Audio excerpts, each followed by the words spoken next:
Hello and welcome to the Jungle Brothers podcast. I'm Joe Worthington, and before we get into today's episode, I wanted to give you a little update on what's happening with the Jungle Brothers and the Jungle Alliance. We spoke to Turo 2 days ago, and he's had the DA approved for his new gym in Ballina. So, Jungle Ballina will be opening soon. The DA is approved, so that means he can go ahead and start getting set up. I believe COVID has thrown a bit of a spanner into the works for them. They are also in lockdown, but things are dangerously close. So we're hoping that by the end of the year, we're going to have the second Jungle Alliance gym that we can go and visit and train at and see how that place evolves. Now, further to that, T's also promised that he will get back on the podcast soon. So I'm hoping to get him sometime in the next couple of weeks. In today's episode, Paul and I are joined by a fella named Ben Lawrence. Ben is a writer, a photographer, and a director. His current focus is in writing and directing feature films. In the last 3 years, he's released 3 such films, which have won him numerous awards, both overseas and at home. Those films are Ghost Hunter, which was released in 2018, Hearts and Bones in 2019, and his latest film, Ithaca, which follows the father of Julian Assange in his quest to free his son, was actually set for release right now, but due to COVID, it has been postponed. That was going to be released through the Melbourne Film Festival, so keep an eye out for that. Now, Ben has built his career on creativity, and it's creativity that was the focus of today's chat. We believe that the ability to be creative is an extremely relevant part of any business, now more so than ever.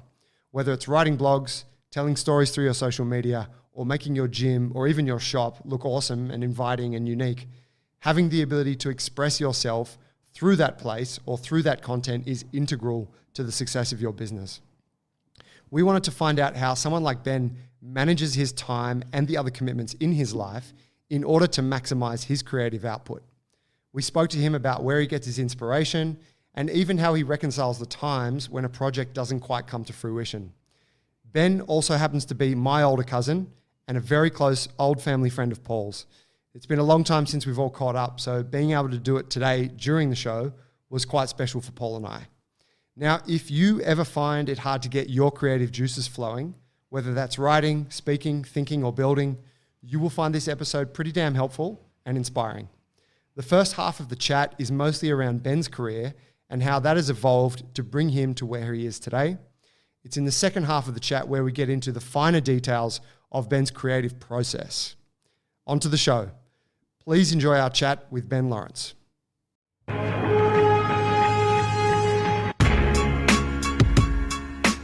Hey guys, welcome to the Jungle Brothers podcast. I'm your host, Joey and Paul. Good afternoon. How you guys doing? Tiora's not with us today, but I've given you a little bit of background on where he's at, so he should be back on the show soon. Today we're joined by Ben Lawrence. Ben, welcome to the show. Thank you for having me. I've been looking forward to this. Man, pleasure. Let me give a quick little backstory on Ben. Ben is a Sydney-based writer, film director, TV director, photographer, impeccable photographer, and also my cousin and a very close friend of Paul's. You would actually almost say you two guys are cousins as well. Pretty much. Brothers almost. Older brother. Brothers. Mate, it's so strange for me. Of all the people that we interview, I actually feel, and you won't believe this, a little bit starstruck talking to you today. Why is that? I've known you guys since you were like 3. I've known you since you were born, Joe, but like Paul, I've known since he was how old? I don't know. I think we met when, I don't know, it's hazy back there, around the 9, 10 or something like that. Had to have been, early on. I don't know. I think it's maybe the formality of the podcast. And then because we're so used to just hanging out, right? And we haven't hung out for years, right? In truth, we were just catching up before the show. It's been so long. We've all got kids now, or kid. A lot of time has passed, but this is this medium of catching up for us, I guess, is new. I don't know. And it's, I don't know. I feel a great honor to be able to talk with you on the podcast. Oh, it's lovely of you to say. Look, it gives me such pleasure to see you guys. I remember when you were young and kicking around, playing touch football or soccer or whatever we were doing, and you guys trying to keep up with us older fellas, which was a wonderful joy. But then you two becoming friends and now, colleagues and business partners and all of that is just wonderful. It's just a lovely bromance to see watched flourish. Could you give us, for listeners, could you paint, we've told the story before, but could you talk about your connection to the Photophilia family and how that's all played out? Yeah, well, we all went to school together. Let's lay that out. We all grew up in pretty much the same area of inner west, kind of lower North Shore, Sydney. And I became really good friends with Paul's brother, Moses. And from that point, I met the rest of the family, and they just kept coming out of the woodwork. There were just so many of the photophilies. They were actually there were 3 or 4 photophilies older than me, one that I never met, or 2 that I never met, I think, in the high school. And then there was kind of 3 younger than me, I think. So, I think through that. And then Moses and I started working together, in the same industry, in the film industry. But really, I think the friendship became about because of all the cousins that we had, you and your brother Joe, Abe.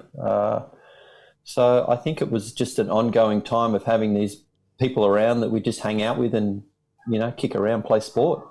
Yeah, I thought was sport something that brought you guys together? Because you guys, I just remember it was touch footy, there was Robbie Volpato, it was table tennis, there was a lot of tennis that went on over in Balmain. Golf. Was that golf? I mean, it was anything, Any right? ball You guys sport. were a very sporty bunch. Yeah. Look, sport was a big connection. I mean, I'm not as sporty as your brother, Paul Moses. He's the definition of sport. He lived and breathed sport, but in order to spend time with him and my other friends, they all wanted to play sport. I'd had to draw the line sometimes when we just wanted to do something else. Well, I wanted to do something else, but I really love sport, and it was a great thing. We'd play basketball, till after sunset at school, close up the gym ourselves. Then we go and play darts at the pub. Then we get up in the morning. We did play board games. Actually, that was a big thing. We did end up playing board games. I remember we the played pool, games nights at your place.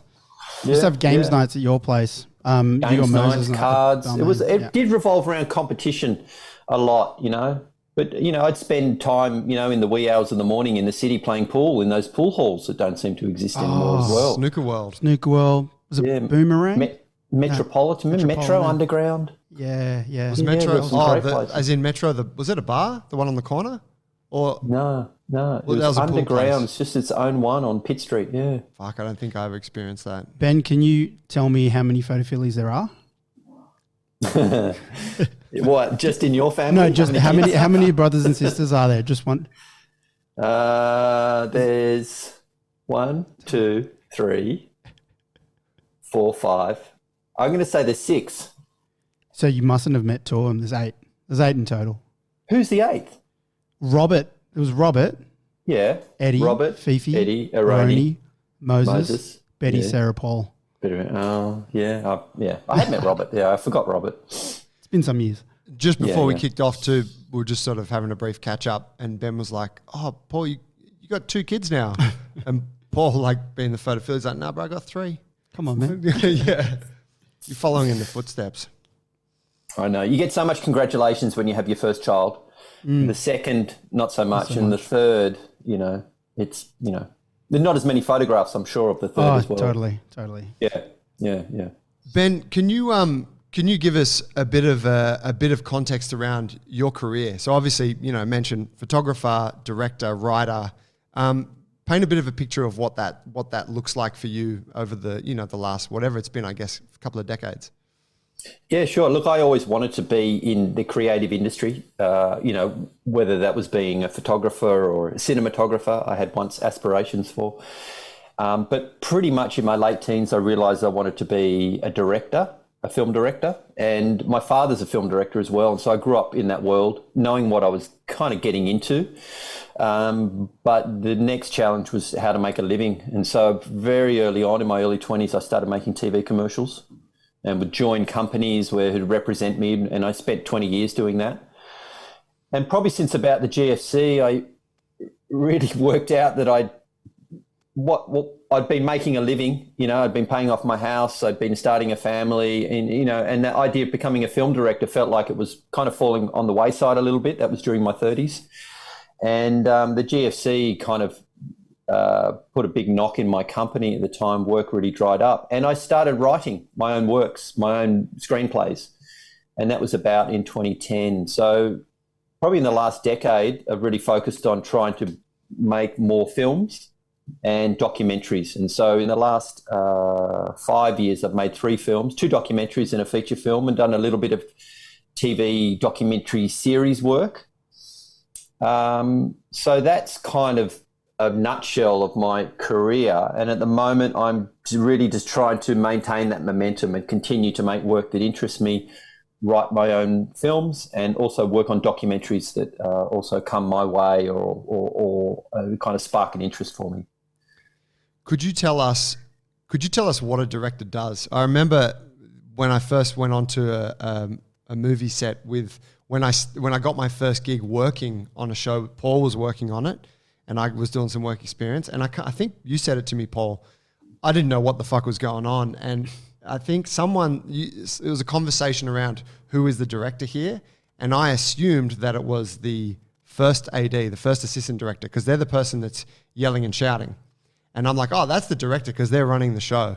The director's often like, I don't know, like at least for where we were working, not someone you would have a lot of contact with. Can you talk to, like, for folks who have never been on a film set, what is the director's role? Yeah, look, it's interesting because the role of a director does differ across different mediums. So the role of a TV director would be very different from, say, a documentary director or a feature film director. So let's take a feature film director. They're like the author of the film. You know, the feature films, you have the director they create the world, I guess. So they they brief every department about what their vision is. So they'll talk to the art department, let's just say the wardrobe person, and say, I have this in mind for these types of outfits, this color palette, and they'll work together. And they'll do that with every single department. And it goes all the way with the cinematographer and to the actors, and also to the writer as well in a lot of ways. So it's the director's vision that really is imparted upon a feature film. It's slightly different for other formats when you get to TV because the producer has a little bit more creative say. But the director is the creative visionary upon a film. So that's what I would say. It occurred to me recently that a director should be the last person left, you know. And what I mean by that is, if you have the director should be able to do everything in a way. So if for some reason the sound person isn't able to turn up, the director should know how to do that roughly enough that they could kind of step in, you know, they just kind of pass the time until you get someone in. And I raise that because working in documentary, you generally have very small teams that you work with. So you might have a sound person, a director, and a camera person. And it's those three, and maybe a producer, that those three will make the film themselves. And so you all kind of start to interchange. But a director is really the author. That's the best way to explain it on a project. It's their vision that you see on screen. And how does that relationship play out with a writer? So if you were directing a film that was written by somebody else, are you saying that it's kind of written based off your vision, or like how does that happen? It depends on the relationship with the writer, but you know, often there are systems that are set up that if you are brought on as a director for a film and you're presented with a screenplay, you are given an opportunity to what's called a director's pass. So you may be able to do a pass on that, or you may just kind of talk to the writer about your vision of how some characters interact, some story beats.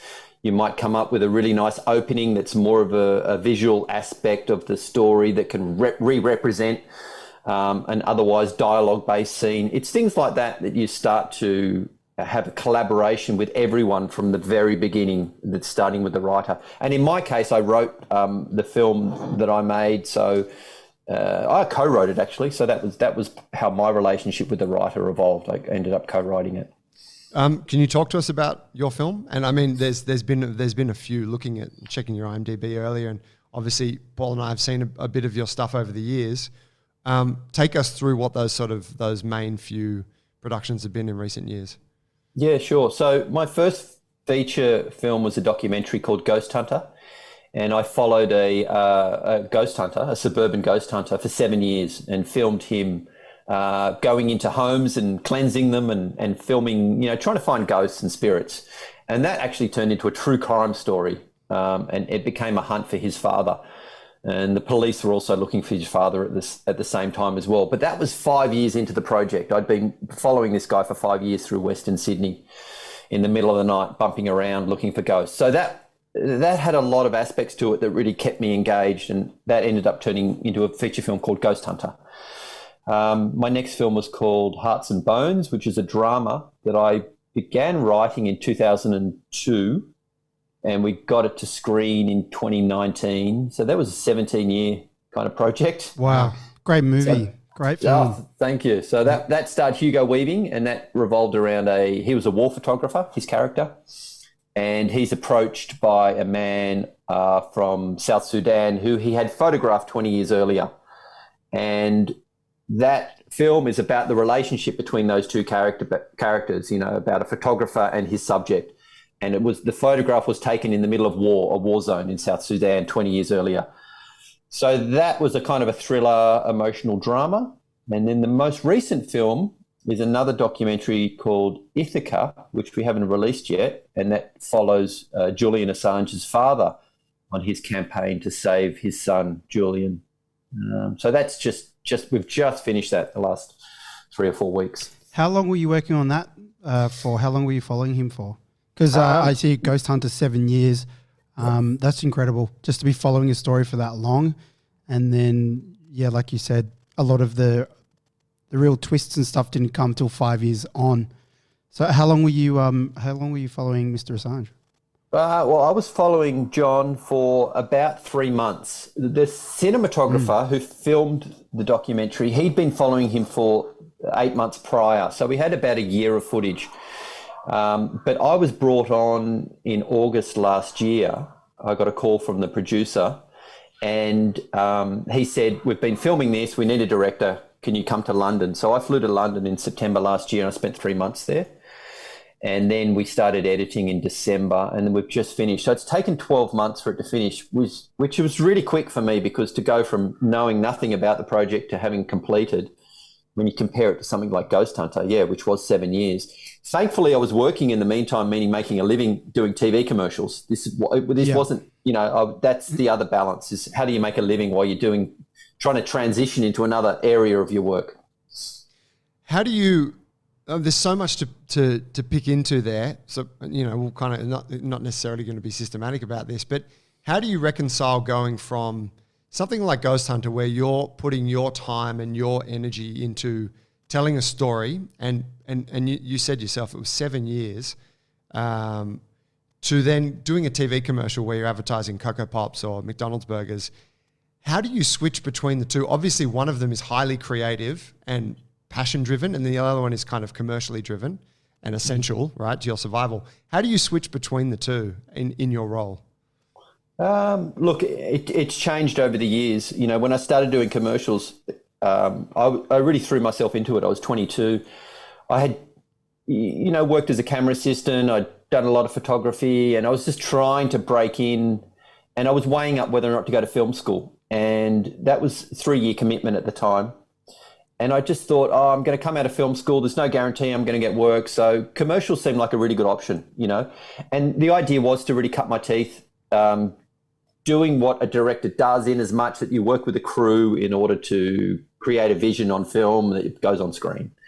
And, through a very slow process, or actually a fast process with TV commercials, because they were a lot busier then, there were a lot more of them, is that you could be filming, 30, 40 days a year, and you're having the same problems you do as the director and trying to work with cinematographers and actors and all of those things to bring things to life. And so it was my film school really.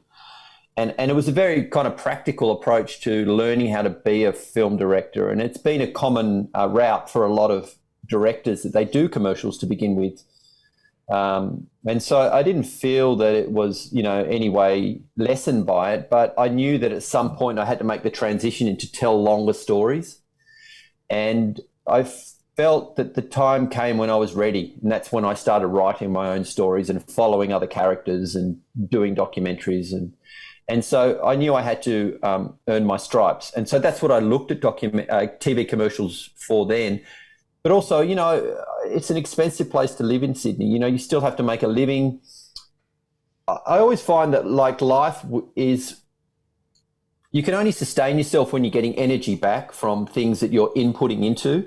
And TV commercials was that injection back in. So I was making an effort. I was trying to get a reel of work together. I was trying to work with people and create a reputation.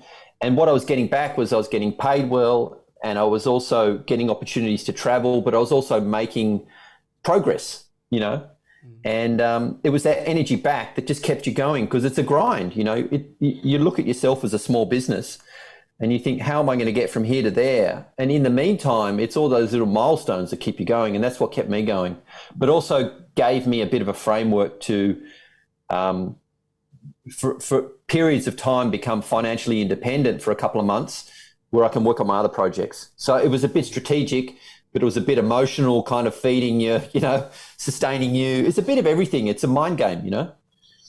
It kind of sums up a lot of even our experience in film to an extent, doesn't it? Taking on some projects, filling up the bank account, allowing you some time and space, and then you're like, okay, now I've got to get back into it and looking for the thing.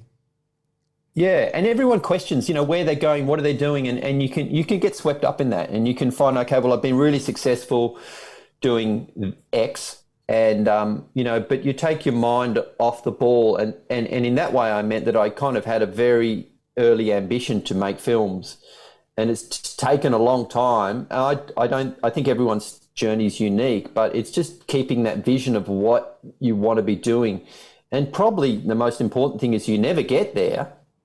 Because if you get there, well, what are you going to do once you get there? So it's just that, you know, constantly trying to challenge yourself and find new goals and keep in mind what you really want to be doing. And you also have people around you saying, you know, knowing that you're unhappy with the work that you're doing, or you might find that you're getting a bit stale.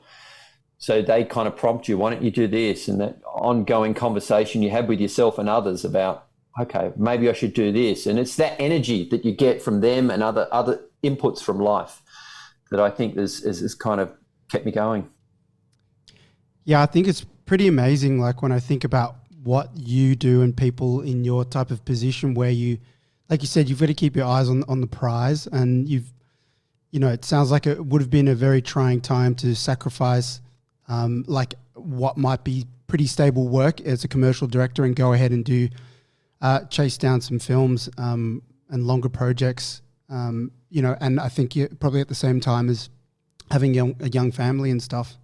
But I guess I wanted to know, like, what interests you? I mean, I know you've always been like a very interesting guy who's always very interested in stuff. You know, you like learning about things, traveling, learning about people. And I like to think we're a little bit the same, and, you know, but like, what is it that, because I know you've through your work, you've attracted to this guy who's a ghost hunter. Like what attracted you to him? What are the stories that you're interested in? So like, what is it that pulled you out of, you know, where you were doing commercials and wanting, like, what is that thing that kind of draws you towards wanting to do something else? Does that question make sense? Yeah, it does. Yeah, I think, yeah, I think it's people. I think it's people and their stories. Like, I'm really interested in people. I remember watching documentaries when I was younger, and asking myself, how did they do that? How did they get that person to speak in that candid way about personal things that are deeply private to them and share it on camera? And I really question, what is that process that you get from A to B, and then you show that to a public, to an audience, the deepest secrets or very personal moments of someone's life. And it's that process that really interested me, and that from a documentarian, but then also from a drama filmmaker position of how do you get an actor to that position where they're showing their vulnerability. And, you know, actors have all sorts of tricks, but that was the puzzle I wanted to work out. And in some ways of just trial and error, you kind of work out a way in which you can work with people in a very intimate way. And that's what I was interested in with the Ghost Hunter guy, because the first time I met him, he shared with me a little bit about his past, and it was just enough for me to see that there was more of a story there. And so I just followed my nose with that, and that's what kept me going, you know. And he, like an onion, just unraveled, and we got deeper and deeper into who he was. And as we did, we also found more about his life and his family life and his past, and, you know, and that's what really kept me going. So I guess it's the fascination with people. It's working out how to earn their trust so they can share things with you, and then just trying to make sense of the mess that you're left with when you're finished filming after 7 years. to put that in an hour and a half that represents what that journey looked like. You know, it's compression of life. So all of those things I wanted to work out, but yeah, I think it's people. Yeah. Okay. So it's people's stories that you're interested in. I mean, everyone loves like meeting like a character, like someone that they don't meet often.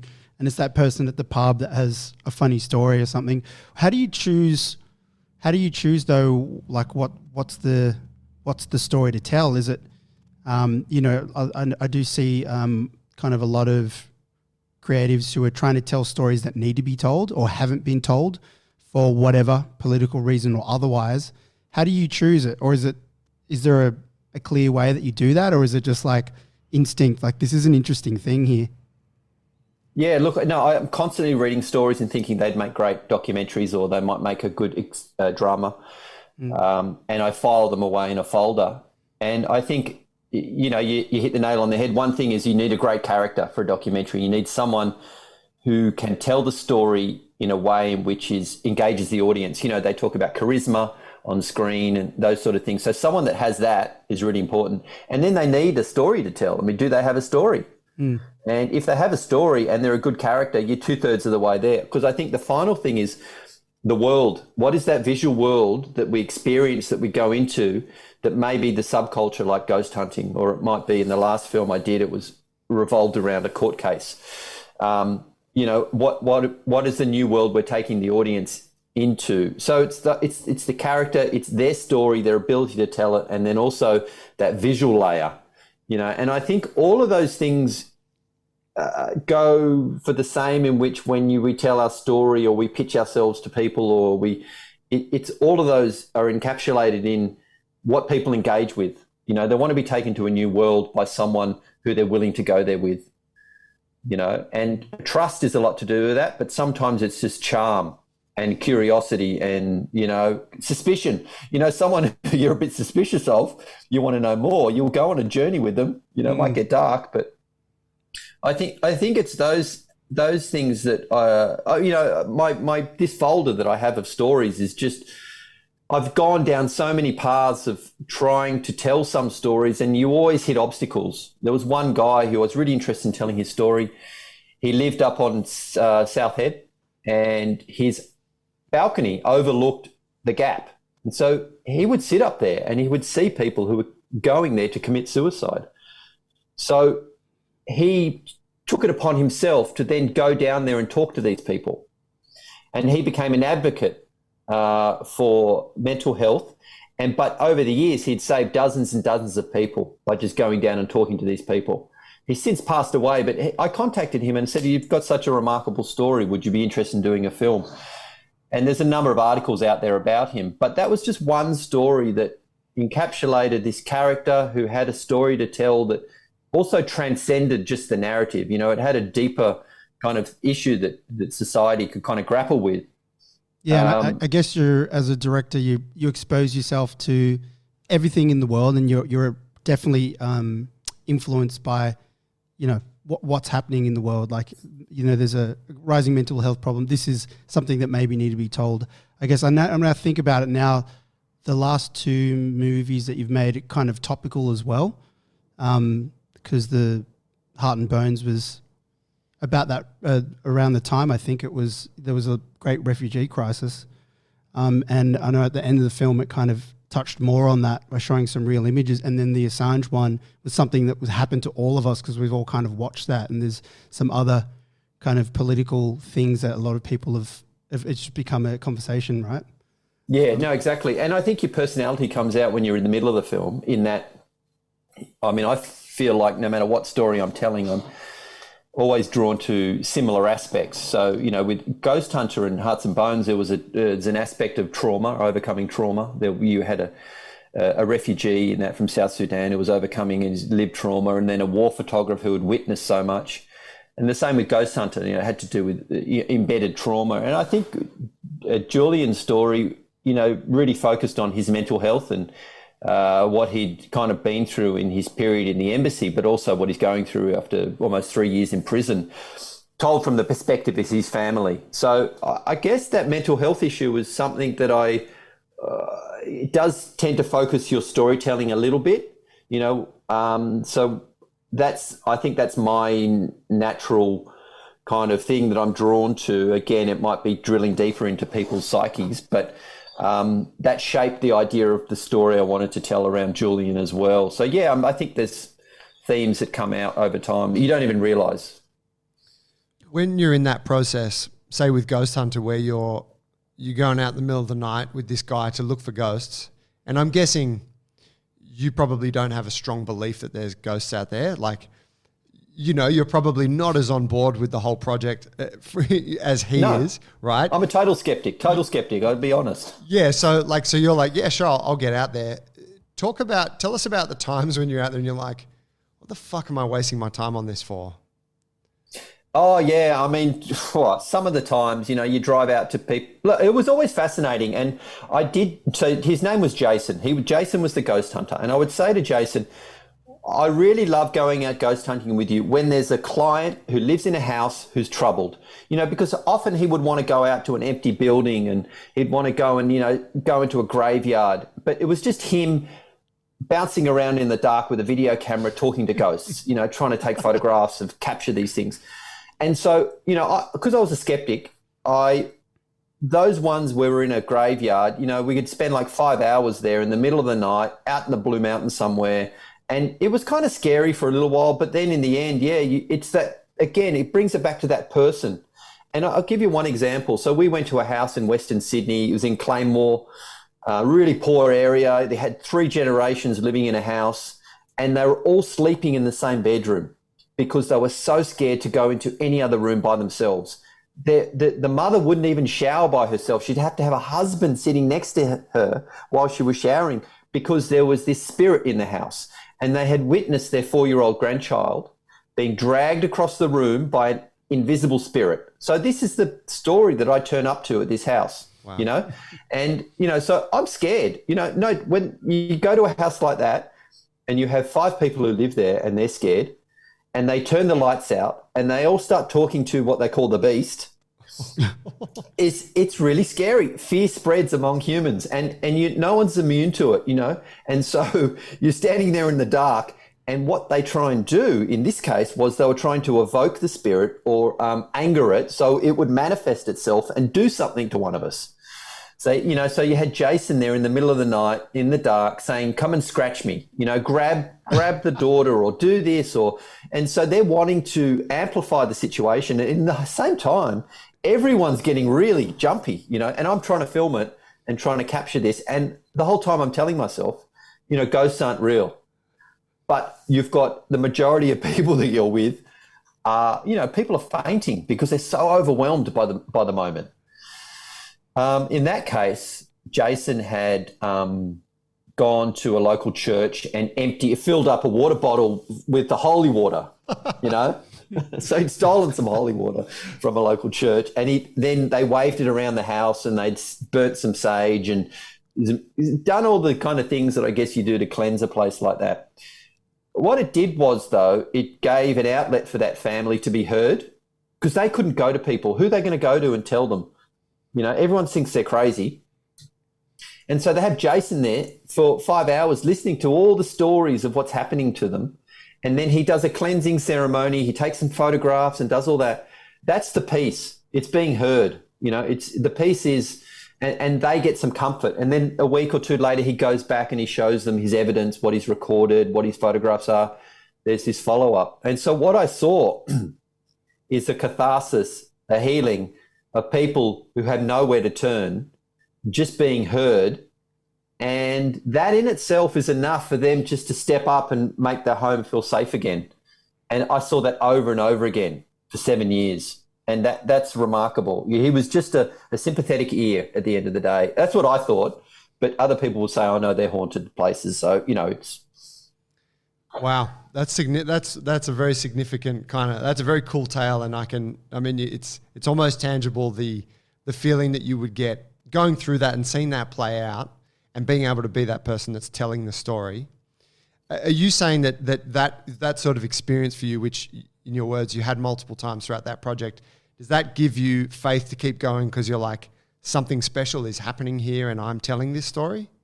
Yeah, definitely. Like you're capturing something, like with my photography when I was younger, I haven't been able to do it so much recently, but it was always the idea of capturing something that, like a hunter, you go out with nothing and then you have a vision in mind of what you think you're going to capture, and everything kind of coalesces. Your camera's working, you have characters interacting in the space, the lighting's good, everything just happens to focus right in on that one moment, and you get that lightning in a bottle moment, and you're a hunter and you go home and you've been successful.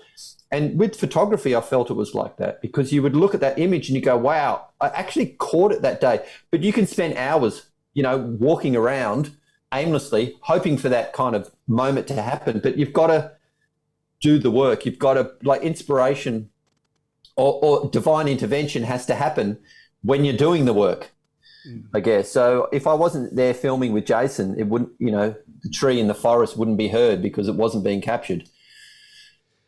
Can you talk about that idea of repurposing the content, the stuff that you're shooting? So obviously Ghost Hunt is a great example. It reminds me of the documentary you might have seen on Netflix, Icarus, about the doping in sports, the Russian doping scandal. And the documentary starts as one thing and then it pivots, partway through, and it's this whole different story, which is what happened with Ghost Hunter. How does that work where you kind of go in, obviously, with an idea of, I'm guessing with an idea of a story you want to tell, and then at a point you're like, nah, we're going to send this in a whole different direction because this is what has now emerged? Oh, look, it's a real gift when that happens, the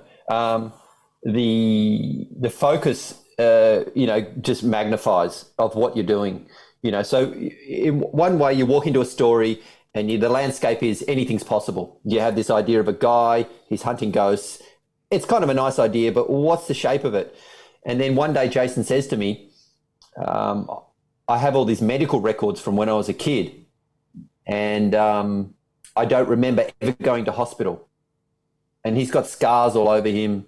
And so the mystery then becomes, what happened to him, So all of a sudden you have a question that you set up and you want it answered. In the case of Icarus, that big left-hand turn that the film takes is such a gift for a storyteller. And I think that in that instance, you just want to hang on for the ride, and you just you have all these new problems because you might have more characters, you might have more locations, you might have a far more emotional character that you have to deal with. It might get dangerous. But you have far more things that you need to capture as well. And so you just start recording everything, telephone calls and this and that. You don't really know what's going to happen, but you don't want to miss anything. So that moment really excites me because it's life's unfolding, and the unfolding of life is revealing itself in a way in which it rarely does. Life has meaning. Life lacks meaning most of the time, but in that moment it has meaning. That's what's beautiful about sport. There's clear rules. When it's a goal and when it's not a goal. But with life, you can have a fantastic day, but you're like, did I kick a goal? I don't know. It was kind of great. That's what's great about sport. We all love it. We know the rules. We know when things are good. We know when things are bad.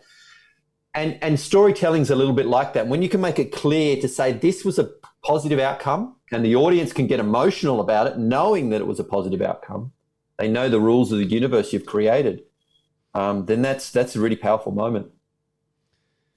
Could you talk on what it's like to have projects?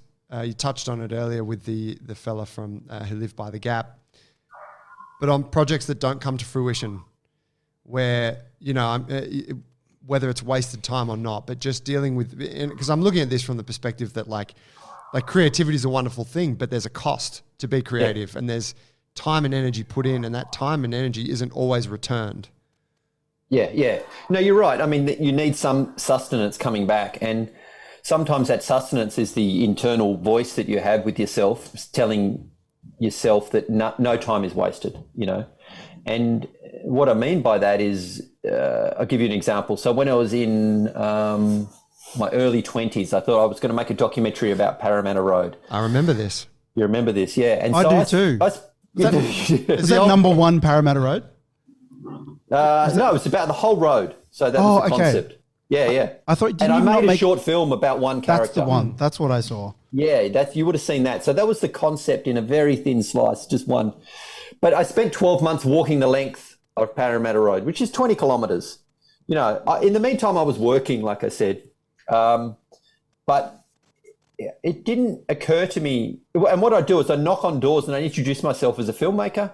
And can I talk to you? And I was virtually casting it in a way in which I was trying to find people's stories that lived on the road, and they're all linked by this one road. That was the concept. And I never made the film, but I made a short just as an example to raise money that I showed that this is what's possible. It was based on an elderly Italian man. And going back to your point of is time wasted, is I really had to reconcile.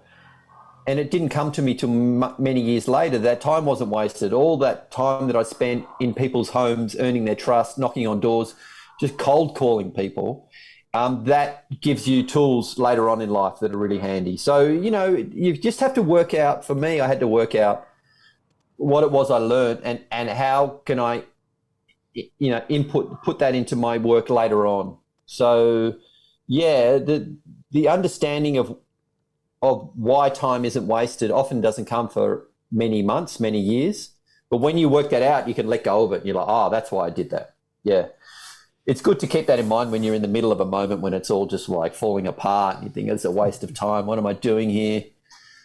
Can I get something out of it? Yeah. Can I ask about like this folder? Is that figurative, or do you actually have a folder or a box where you have, you know, books of writing with ideas, or maybe there's half a script, or there's, you know, a couple of tapes with a few hours footage on, like all these ideas and projects? How do you store them? What does that look like? And are we talking dozens or hundreds over a few decades? Yeah, oh, look, probably hundreds. You know, I tend to go through and I refine them if I'm just really at a bit of a lost end and I got a writer's block or something, they're mainly articles that I read. You know, some of them are projects that I put aside and they kind of are in video form that I filmed something. Some of them are stories that I've written, but most of them are articles. Okay. Yeah, and one of them is, to give you an example, a 13-year-old girl, she's Australian. She got invited over to study as a sumo wrestler. So first of all, you have a female non-Westerner going to Japan to study. This was like 15 years ago I read about her, and I thought, what a great story. I haven't heard anything from her since, but I thought, imagine going on that journey. I'd go on that journey because it straight away, you know, everyone's eyes light up and go, wow, what's the story there? Let's go to Tokyo and see what it looks like a 13-year-old living in a sumo stable. You know, what's she going to learn? You know, and she was a big girl. She had a build and she had technique. I think she'd done wrestling. Wow. So it's some stuff like that, but they just sit there. I'd watch that too. I'd definitely watch that. Yeah. You hung out in a sumo stable in Japan, didn't you? I did, yeah. I was too scared to take my camera out too.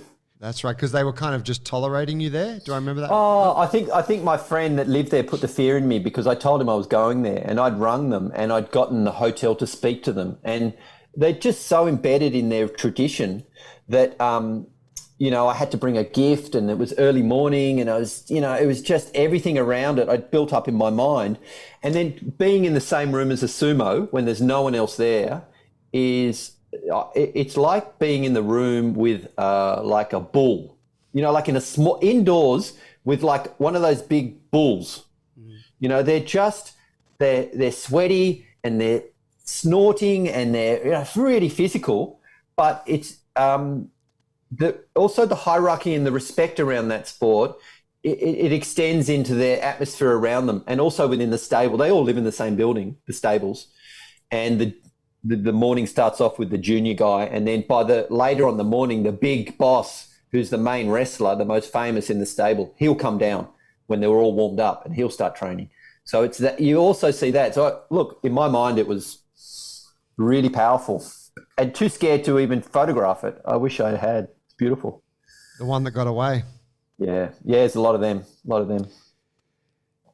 How does that, like, so there's obviously you have to be liberal with your time, and you have to be patient, and you have to be optimistic to do what you do. Does having kids and a partner and does that change things for you, or have you been able to maintain the creative side of yourself even with those parts of your life? coming to be? Look, it is a real balance, and, as I said, my father's a director, and growing up, I remember him not being around a lot, but I think that's because he would work a lot, and, this goes for a lot of industries, not just creative industries. They talk about what's the sacrifice? What's the sacrifice? And so often that sacrifice is not spending time with the people you love and not spending time with, and are you prepared to do that? And what is the cost of that? And do the people around you support that? Do they understand that? And so it's not like a conscious sacrifice that you do, because the sacrifice is that you lose something. And I've become very aware of that, having kids, that the time spent with them, as just goes. You don't get it back, and do you choose, going away to London at the end of the last year in the middle of COVID for 3 months was the longest I'd been away, was magnified by the fact that people were having trouble coming in and out of the country. And so it felt much further away, but that's the sacrifice was, I had to choose for them as well, because I'm away for 3 months, and then, my wife's taking care of the kids for 3 months. And so look, some people, do it beyond, they can sacrifice more. Some people can't do it. Some people are unable to do it. I mean, life experience, I look at people who have had really fulfilling careers, it's not because of them. It's because of probably either they don't have anyone else in their lives, or they're really supported and they've had luck that they haven't, even hit some health issues that might have turned them one way or another. No matter what it is, life can throw you a curveball. And if you're lucky enough to build something and have a healthy, happy family life, God, that's all we can hope for, really. Balance, the big balance word. Yeah, it's massive. Massive. Hey. I know you wanted to take the conversation here, Joe. I wanted to ask Ben, like a bit more of your creative process. Like, you work from different to a film than you would to a documentary, I imagine. And like, I guess I'd use writing as my question, which is like, how do you write?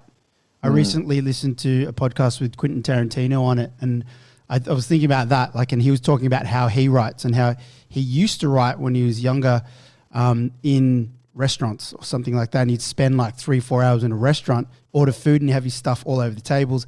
Now he's older, he has a process where he swims and he does all these things, and he's in his house, and then he sits and writes for the day. Like what with the family and stuff like that. How do you do it? Like, do you have a spot? Do you have to get out of the house? COVID's another what Like, how does that all work for you? I'm a real procrastinator. I can put things off for so long, but what I make myself do is I take a lot of notes. So if I do have a thought, I will put it down, and if there's enough welling up impetus to do it, I let it out. So I will do it. I haven't had a religious routine for writing for probably about 18 months now, because I've just been busy and I've been going from project and the spurts of writing that I've needed to do in order to create some document around a project, they've been short. There might have been like a period of a month, but I find for me, I do need to do that deep work. That deep work is really hard to do when you are within the same space, for me, as my family, just because, your mind gets kind of interrupted every 20 minutes. So I have an office space that I go to in Erskineville that I rent. And actually that's with the company that I do TV commercials with. That's been really important to me, and that's I put my headphones on, I have other people in there, but I can just really dive into it. But in terms of just the routine of it, I feel like research really helps unlock a lot of stuff for me. So, in the case of writing a film about a war photographer, watching films about them, documentaries, reading their autobiographies, all of that really helps. And that might just unlock something. But often I find with writing and creativity is that there's a grind to it. There's there's a kind of a loop that goes over in your mind of trying to solve a problem. And it's when that problem is solved or you come up with a good idea, is that loop is broken. And that's actually what is like the addictive feeling for me. It's like you've solved something, you know, but that loop, that grind is also a really dangerous time to spend in your mind for a long time. You know, it can really wear you down. So exercise is great. I think swimming, walking, I think is really helpful for me. Go for a walk for half an hour, you know, and I find things just start to open up. The other time is just falling asleep, as we all know. don't your speeches and your words sound fantastic just as you're falling asleep? You're like, yeah, that sounded great. Yeah. So making notes at that time. But okay. Look, it's hard. It's a battle. Someone described to me, which I relate to as writing, as hammering a nail in with your forehead. And I really don't like writing, but I do get pleasure out of it sometimes. But it is really a hard slog, I think. Yeah, because it always, like, to me, I think I've heard different pieces about writing, people talking about how, you know, they create habits around writing, you know, so they do a little bit every day, whether it's meaningful or not, or productive or not, and it's creating a habit, and things will happen just by showing up all the time. And then there's like also the idea of like creativity comes with boredom. So creating a space to be bored with nothing to do, which is like really hard when you've got a family and stuff like that. Mm-hmm. So they're kind of conflicting a bit. One's like, you know, go out, get drunk and maybe have a hangover the next day and then something will come to you. And the other one's more like a process whereby you're going in there and it's a bit more of a military thing where you're like, just do it and it will come. So there's no formula for anyone, I suppose. No, there isn't. No. There isn't. And I think that also you're changing so much through your life that different things suit different circumstances, but also your psychology as well at the time. I think your psychology changes a lot as you get older. And but I think turning up is a really good point because, you know, if inspiration strikes and you happen to be writing at that time, it's really great. You know, but you might have had a couple of hours that are just really exercising the muscle of writing. You know, you need to break that sometimes, that cycle, just to kind of refresh a thought or solve a problem. There's the phrase that gets thrown around a lot in small business. It's super cliche. Working in your business versus working on your business. You've obviously both heard it. You know, for us, it's for someone running a gym or a small business, like a conventional small business. Or more regular is probably a better way to put it. There's a lot of stuff to be done day to day on the job, right? So it's very easy to get caught up in just managing that stuff. And to be able to take yourself away from that to go and work on bigger ideas or creative things, that's often, that time is often never created, right? It's something we really have to fight for. It sounds like with your work that it's almost like the ratio is a little bit flipped, where naturally you have more of that time or naturally the job itself is more of that creative time. And then there's potentially less time where you're actually doing the managerial parts, which are like, I don't know, getting out on set or talking with a photographer or a videographer or whatever. Is that a correct assumption? Do you kind of see those two different, do you see it like that at all? I do, yeah. I mean, I think there's, I do. I mean, I often think that you know, so I want to direct. That's what I want to be doing. And the actual percentage of time that I'm directing in my life is minuscule, you know, compared to even the preparation, you know, or the thought about it, or the getting the job, or being unemployed, or, you know, writing it, you know. So I started writing because I wanted to direct a film, and no one was sending me scripts. So I thought I'd write my own, you know, like a lot of people try to do. And so it was always a means to an end. And I think that, yeah, the opportunities to actually do what you're meant to be doing, that you want to be doing, is tiny. I think that it's probably a lot for a lot of people who are trying to, you know, start a small business that is focused on something that they want to do. And that's how I see myself, is that I started this business that I want to be a filmmaker, you know, and a lot of the time goes into shaping what that is, how that, manifests itself. Do I have to invest money in myself? Do I have to go and, promote myself? I mean, all that stuff is meaningful, but the actual practice of it is tiny in my life. It's a very small proportion, but maybe all of it is really doing it. When you say you want to be directing, do you mean I want to be actually on a project that's working, or do you like and the whole process of something that seems to kind of be green lit and it's happening, or do you mean specifically the working on set, storyboarding, directing actors, and putting the actual film together?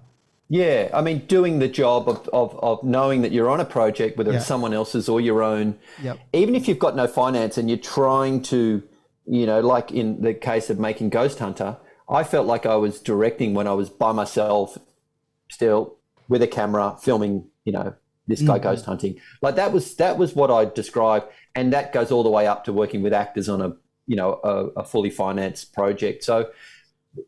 And then editing as well, casting, So that is the job of a director, I guess, and that is a small proportion of what otherwise is a lot of padding around facilitating to do those things. Sure. Yeah. It's a big process around like you said, finding a script, and then like promoting it. And you were talking about it before, like when you have a film and promoting it, right? Traveling with it and trying to get bums on the seats and all that sort of thing.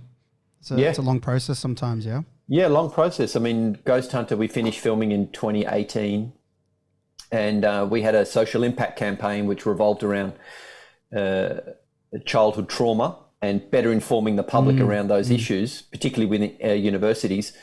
That just finished this year, about a month ago. So it was a 3-year campaign that sat outside the film of people working two to 3 days a week and just working with universities to create a research package around a teaching package, I should say. Okay. So that in itself is very different from the film. So the project of Ghost Hunter has just completed now, so it's 11 years really. I want to ask part of what's very interesting about this chat and why we wanted to have you here was I feel like creativity is now kind of with social media and individuals, but more so small businesses or business reliance on social media. It's almost catapulted everyone into a position where who are involved in business where they need to be creative, right? We all Instagram, Facebook, like all of a sudden everyone's a photographer, everyone's got access to a decent camera. It's content marketing, telling stories, all of these things. We've come to understand how important this aspect is of selling a product, right? Or surviving in the business. Almost ties into what you're saying about impact campaigns. It's like, it's no longer just enough to have the business or to have the movie. You got to have this other thing that goes, this story and this narrative and this impact that goes along behind it. Do you ever, so I'm thinking about business owners and people who are like, cast into this world, but it's like, well, I don't know what story to tell. I don't know how to be creative, right? Do you ever deal with imposter syndrome? Do you ever think you're out there with Julian Assange's father and you're like, who am I to be telling this story? How does that play out for you? Yeah, look, totally. Yeah. Familiar with that feeling of imposter syndrome, probably more so experience it as feeling out of my depth. And I don't know, more recently I probably deal with it in just trying to connect with the people on a very personal level, meaning just make genuine human connections with them despite what I'm doing, despite how out of my depth it might be. Also, the other thing I've learned is just to keep quiet, is just to not say anything, because I've seen people go into certain situations and they just talk themselves into a hole and it can kind of all unravel from that. But I would say about creativity is that it really, I find the best description of creativity is just making a choice. So people say to me, oh, I'm not creative, I don't feel creative. But the times in which their lives that they're not realizing they're being creative, but they're exercising their creativity, are times in which they really love. So I'll give you an example, something that doesn't really exist anymore, but I'm going into a music store or choosing a film on Netflix or walking into a restaurant and deciding when the waiter or the waitress says, where do you want to sit? Where are you going to sit? That's being creative. Buying a new shirt. You're expressing a decision within yourself to choose something. And that's what I think creativity is. It's making a choice.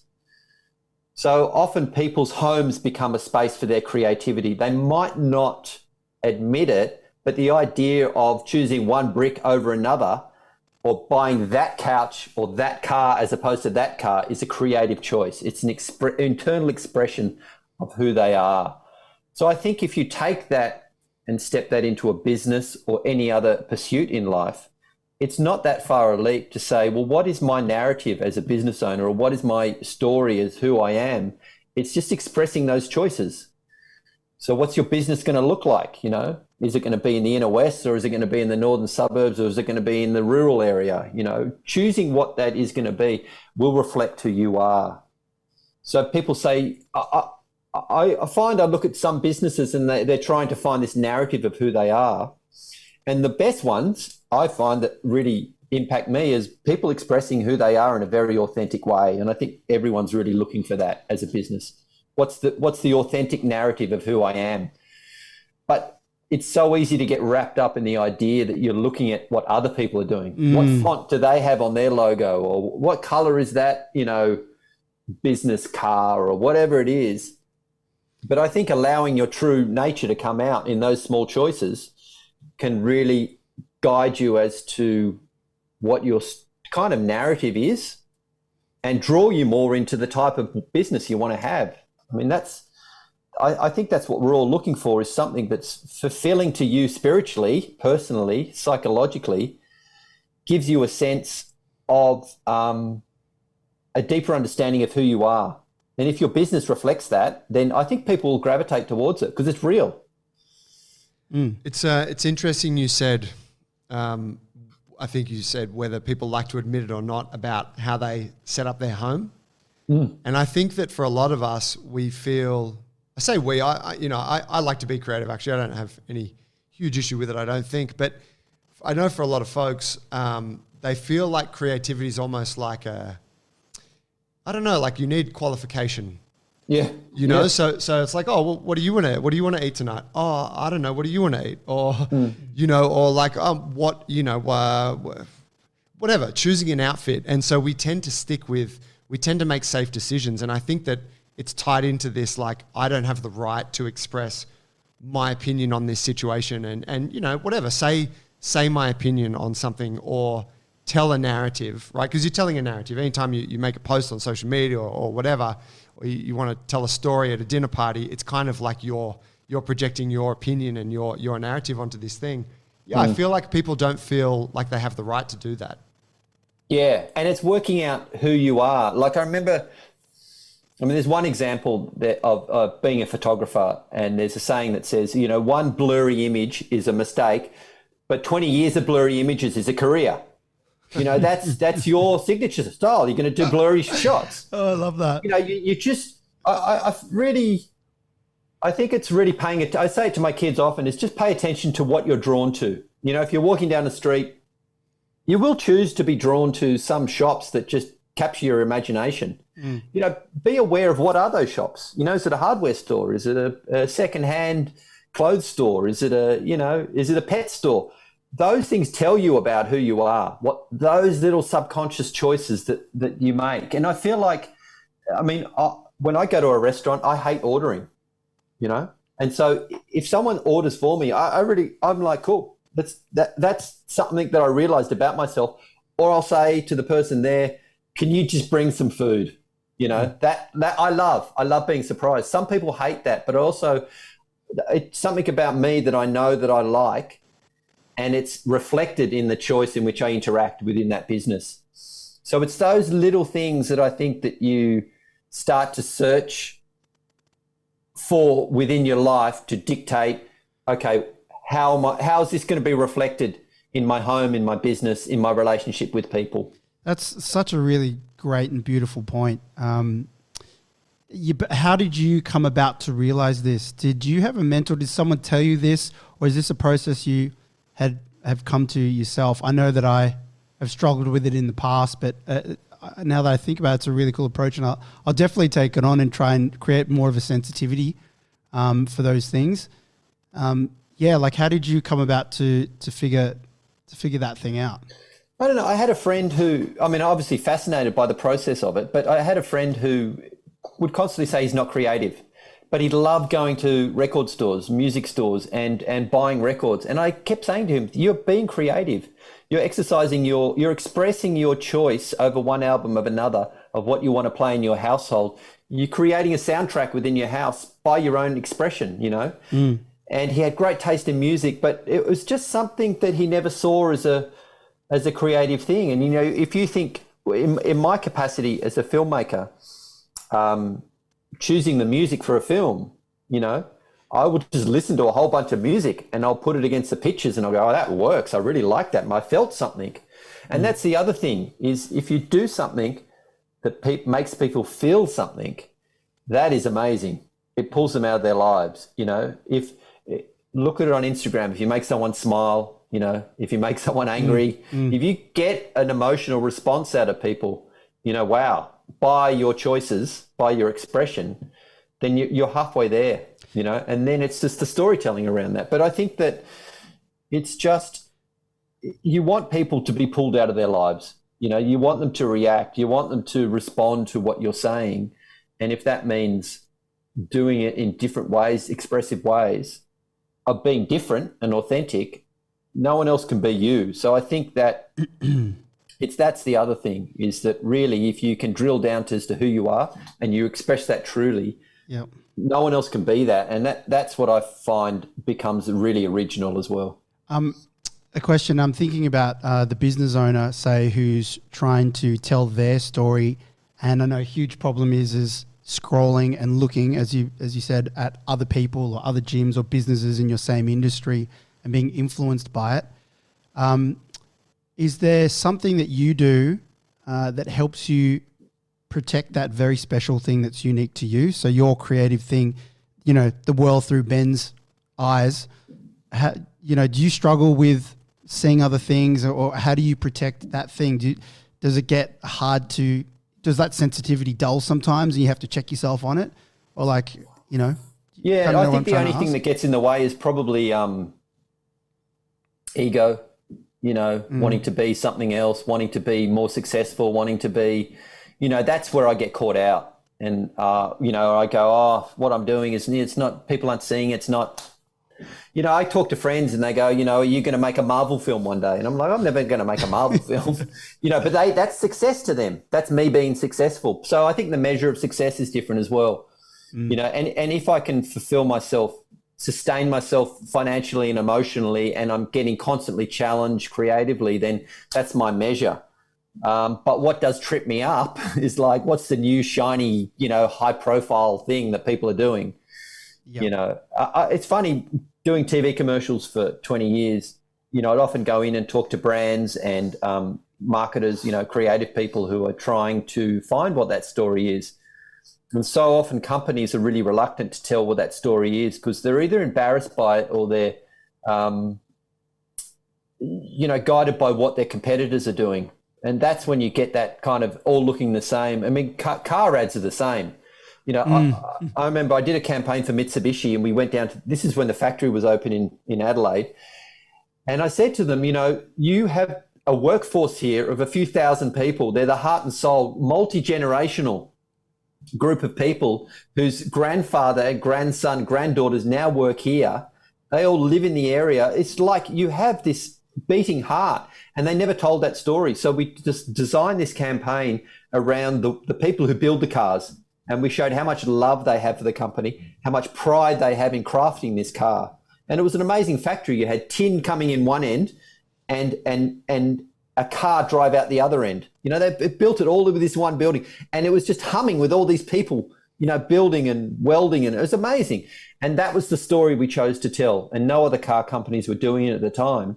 and they all then started to do it. And so when someone breaks free and actually finds out what the beating heart of their company is or what their identity is, they sometimes need someone else to point it out because they just might need a push. But I think it's all there, you know. People are proud of what they do, and if they're proud of what they do, then and that shines through, then God, people will back them all the time. Yeah, it's sometimes hard to see your own story. That's a good point. I think that's a bit of good advice as well for, say, the small business owners. It's like look for some help or chat to a colleague or something to see their take on what you do and what it is. Because you often don't know, you're just doing the business. You don't know what people love the most about your business. You think it's actually the main part of the product, but it's actually, you know, the community or whatever it is. Yeah, and it might be something really small that you just build on, you know. It might be the way you greet people. It might be the way you know, the lighting in a space, or, I mean, it could be something that just becomes the centerpiece of what you're doing, which attracts more people, and you can build something, other levels around it that respond further to those little moments.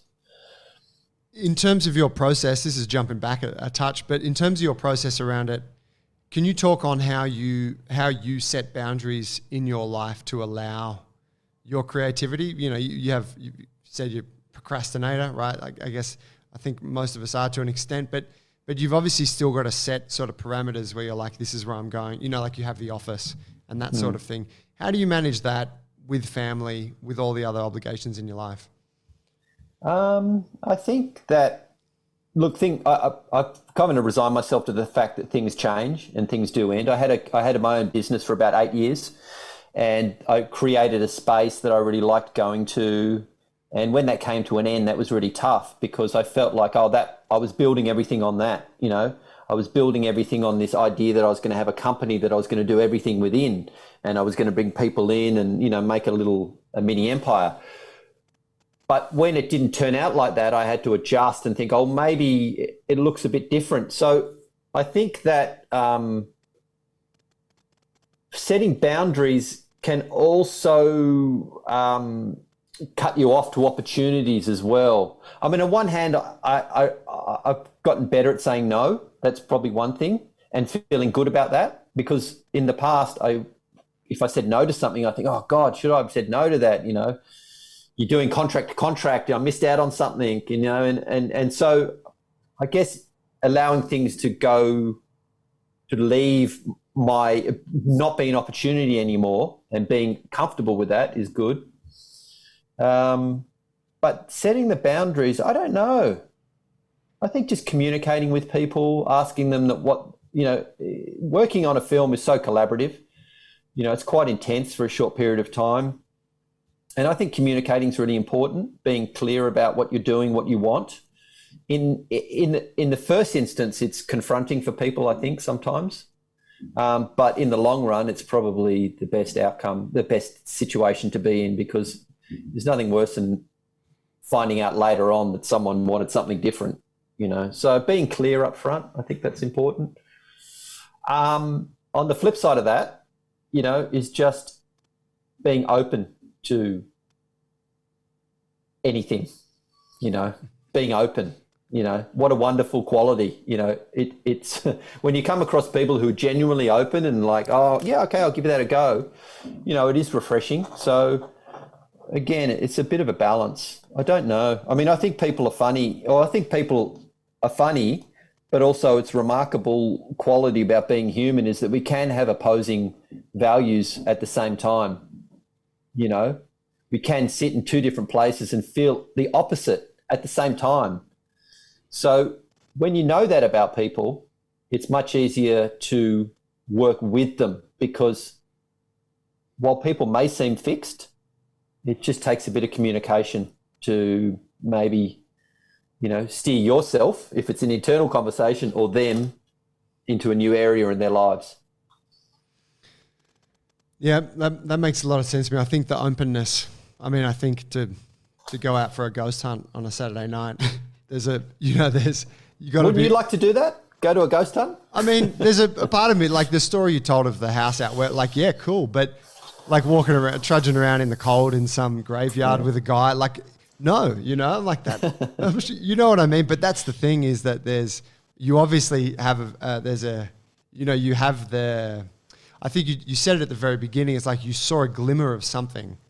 And so I think that curiosity, whether that's innate to you or, whatever, but that's, I think that's very special because it takes like to have that sort of openness and to give your time like that. It just takes you have to be tolerant and you have to be liberal. And I don't think that it's one thing to have that. It's another thing to have that when you've got competing obligations, right? You've got kids growing up, and a partner, wife, and yeah. Yeah, and life is never perfect in that way, and all those complications. I mean, you need things to go your way sometimes. I think. But then you've also got that. You mentioned back a while ago about a part of the process. There's a very exciting part, like when you solve a problem, say, or like say you're hunting. And you shoot a bunch of arrows from 300 yards and one hits. It's like, it's very addictive, that feeling as well. So that addiction, like, taking that photo and capturing that moment and you get it, you're so proud of it. It's addictive as well. Yeah. And that's kind of what keeps you going, right? Yeah, exactly. And if that's the thing that's keeping you going at that moment, then that just go with it. I'll take any motivation sometimes. While I'm very patient, I think that your patience can wear thin, and if you're out there and you're just trying to motivate yourself, I remember watching Bear Grylls, and he'll eat a slug and go, wow, that's a bit of protein, and it just gets him through. It just lifts his spirits, and I often think about that. Just take what you can get. If something if you need a coffee in the morning and it makes you feel happy, then just take it. What advice would you give, and this is maybe a bit of summary of a lot of what we've touched on, but what advice would you give to someone who's thinking, I have a desire to be more creative, and whether that is through photography or through writing, and they're like, yep, I'm inspired by that chat, and I'd like to get myself a nice little journal and do some writing each day. What advice would you give to someone who's trying to embark on that? I would say don't take it too seriously and look at things that you're like about. Look, if you're trying to write, look at other writers' work, and try and emulate that. Just start by copying it. Seriously, I mean, I went and saw to use the big example, I went and saw an exhibition of Picasso's life's work. And at one end, you had his early 20s paintings in his life, and then right up until later on in his life, where he had just created his own art movement, his own style. But the very earliest ones, he'd taken Japanese block art, combined it with another style, and it was this mismatch of techniques that he was trying to emulate and copy. And so I would say just, creative people are thieves. The best ones cover their tracks. Nothing's original. So don't feel like you're just generating it from nowhere. People talk about inspiration. Often great songs, great films, I'm going to use a pretty blunt term, but they've been ripped off from somewhere, You listen to some chord passages in some, they sound very similar to others, they talk about Led Zeppelin. They were the bowerbirds of music. They just ripped from everywhere. So look, don't feel ashamed about that, because over time you start to work out what your voice is, and going through the filter, copying something or emulating something through the filter of yourself still comes out in some other form. So something happens when it goes through you. And then over time, that practice then becomes your total own voice, and all creative people do it. They're inspired by others. Inspiration's probably the best word, but look at what other people are doing. So that is a creative choice, and then sometimes you'll just get a bolt of lightning, total inspiration out of nowhere, and you'll be ready for it. That's a beautiful piece of advice. Makes me think of Bruce Lee's famous quote about taking something and adding what is uniquely your own. Oh yeah. And I think you could make the argument that all creativity ultimately has to be that, because even if you are coming up with something, you are like divinely inspired, it's still based on everything that you're consuming through your senses anyway. So you're actually kind of reinterpreting other people's work or other things in life to at its most base level, even if you were consciously trying not to, kind of thing. Yeah. So nothing ever existed without something prior to it. And it is that evolution that I think, we're a cooperative species. And you think about the evolution of tools that we use, and technologies, they've always been based, they've always kind of evolved up. And so the creativity is the same. We can only be as good as the creative people that have gone before us. It's very hard when you look at something that is, people at the peak of their game, but that's okay. If you can break it down and reverse engineer something and then create it yourself, I mean, that's remarkable. You're still learning the process of how things go together. So it's not that different. If if you wanted to make a toaster from scratch, you'd look at what the latest toasters are doing, wouldn't you? You're not going to just make it up. That's a great point. Mate, I think that's a pretty awesome place for us to wrap it up. I just want to say thanks for the time. I wanted to tell you, you, and I'm sure Paul will have the same thing here, you've been one of my greatest inspirations in photography. Thanks, man. Yeah, and I still remember 2 bits of advice that you gave me when I was traveling through Europe, and I had my camera and I really wanted to be taking better photos, but I was experiencing all of those issues of like, I don't feel confident to stick my camera in people's faces, and I'm nervous, and you sent me an email, but there were 2 really key bits of information. One of them was, you said, sometimes I will walk around in a particular place where I know that a photograph is going to emerge, but I might have to walk around there for half of the day until that I stumble across that moment. So don't be afraid to give that time to something. And the other one that you said was, put the camera up to your eye and then don't take it away, because you will feel more confident when you have the camera kind of in between you and reality.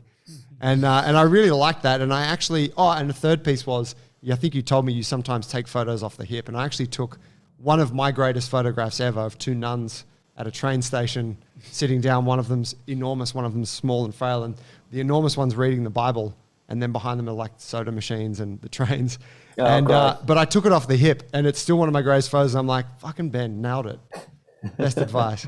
So thank you for those. Those lessons have been good to me, and I cherish them. Yeah, very good. I want to end with a Bruce Lee quote, if I can. Please. It's my favorite. Is be like water.